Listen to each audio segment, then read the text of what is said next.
12th one, my dear friends, let G be a group, A belongs to G, order of A is equals to 5. Then order of A inverse. இது வந்து result, my dear friends. இப்போ order of A 5 இருக்குன்னா inverse சேமா தான் இருக்கும்.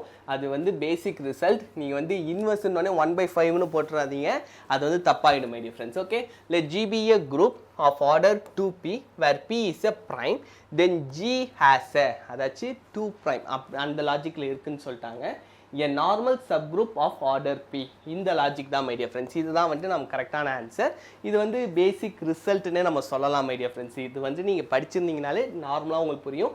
A subgroup of order p + 1 தான் இருக்கணும், இப்படி தான் இருக்கணும்ங்கற அவசியம் கிடையவே கிடையாது. ஓகே. அதுக்கு அப்புறம் my dear friends, இது வந்து நீங்க Lagrange's theorem யூஸ் பண்ணி கூட நீங்க வந்து சால்வ் பண்ணி பார்க்கலாம். அத பேஸ் பண்ணிமே வரும், my dear friends. 2pங்கறப்ப நான் ஒரு சப்குரூப் p ன்னு எடுத்துக்கலாம். சோ எனக்கு வந்து இன்டெக்ஸ் 2 ன்னு வருது. சோ இன்டெக்ஸ் 2 ன்னு வந்துச்சுனா அது நார்மல் சப் குரூப்பா இருக்கும். இது வந்து பேசிக். அந்த வீடியோ போய் செக் பண்ணி பாருங்க, ரொம்ப நல்லா இருக்கும், my dear friends. ஓகே.